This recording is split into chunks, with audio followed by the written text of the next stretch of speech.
A great and well-positioned book is a really incredible way to become a recognized authority in your industry. I understand why people have come to call it a business card book, but I'm not a fan of this concept. If you're thinking of writing and publishing a book to serve as a business card, then this video is for you.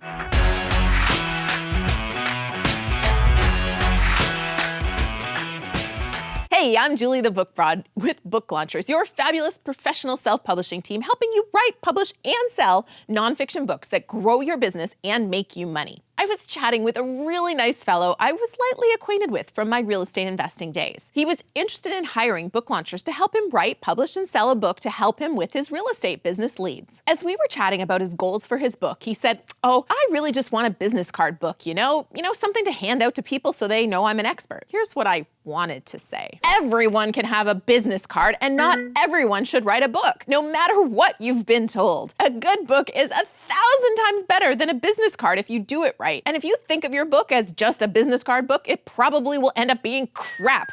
And what's the point of that? Rather than directly counter his opinion with mine, which is just my opinion, I asked him a few questions so I could understand where he was coming from better. And I thought these are questions that might help you as well. So the first question was, have you seen any other books that you would call a business card book? He named a couple of books that came to mind right away. The second question I asked was, what do you think of those books? He described them as kind of short, 8 to 10 chapter books that explain concepts that every real estate investor knows, but people who haven't invested in real estate don't know. Simple industry definitions, how to choose a market, how to hire a property inspector, how to hire a property manager, that kind of stuff. So I asked him, question 3, do you think the author is really proud of that book? He kind of said, maybe, maybe not, probably not. Number 4, I said, has that book positioned them to be an expert or just someone that knows what every other investor in the space knows? He said he didn't even know if people ever bought those books because he's only ever received them free, basically at every real estate event he'd gone to. He also commented that he thought those books had led to speaking engagements for the one author. And I knew for a fact that the author had actually paid for his stage time at the events this guy was referring to. And his book may have been a part of that payment structure, but it was him paying that got him the gigs in that case, not the book. So I wrapped it up with question 5. Is that the kind of book you want to publish? We kind of dug into that a little bit, figuring out why he wanted to do this. And he said, well, he had always just wanted to write a book, and writing that kind of a book seemed easy and seemed to make good business sense. But he also admitted he didn't want to be like everybody else. He wanted media attention. He wanted it to show to his potential clients that he was the guy to hire. And he also said that he wanted to have a book that his kids would read someday, and that they would be proud that his dad wrote that book. Ultimately, it came down to the fact that he was going to write a business card book because he didn't think he was good enough or had a powerful enough message to write anything more than that. In the end, our conversation basically talked him out of writing a book right now. Because he's not ready. He wants a book that he'll be proud of for years, that shares his beliefs and will position him absolutely as someone who is an expert in his industry and that people will know. Good thing I'm the boss of my company, otherwise my boss might not be happy with that. I talked somebody out of hiring us.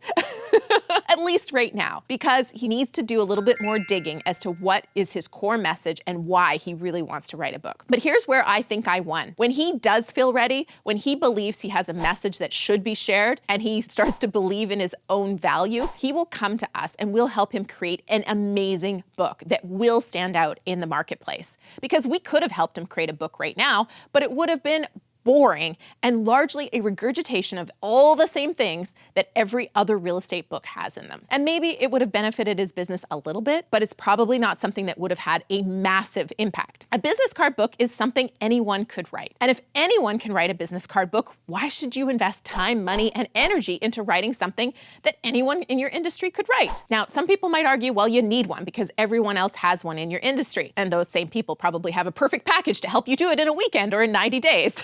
And sometimes they even have a fairly famous name behind the company endorsing this idea. Maybe they'll even write a foreword for you. But here's another way to look at this. If everyone else in your industry has a business card book, you absolutely do not want to be like them. Your goal is to stand out. So you need a controversial, game-changing book that's going to set you apart. And then you need to use that book like the amazing tool it is, not to hand out to random people for free, but to get speaking engagements, media attention, corporate partnerships, and become the name people know. To be fair, not all books considered business card books are terrible, but I've seen more that are than ones that are great. And I think it just comes down to the mindset of calling it a business card book. It kind of discounts its value. You can have an amazing short book, so I don't think this has anything to do with size. But thinking of it as a business card book just doesn't push you to make it the best it can be. And your book should be more than a business card. It should help your reader get to know you, like you, and trust you. It should leave an impression that has them thinking about what you taught them, taking action on what you shared, and telling others about it. That kind of book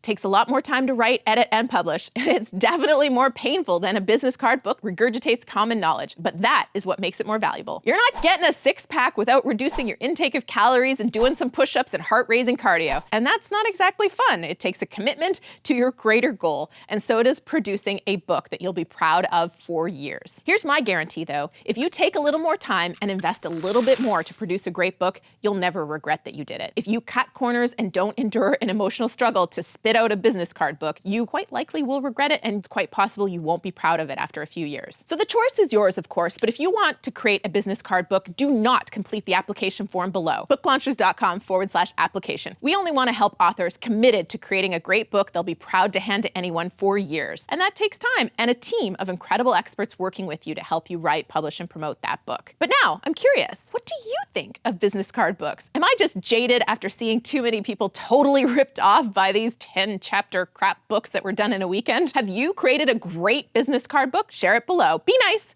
but I'm open to debate. And if you comment the day a video is released, you'll be entered to win some sweet #NoBoringBooks, because that's what we're about, swag. And if you like this tip, smash that thumbs up button. Go ahead, try it. It feels so good to give someone a little boost for the day, and the thumbs up does that for me. And subscribe to the channel so we can be YouTube besties. Let's talk about something else, shall we? What do you feel like next?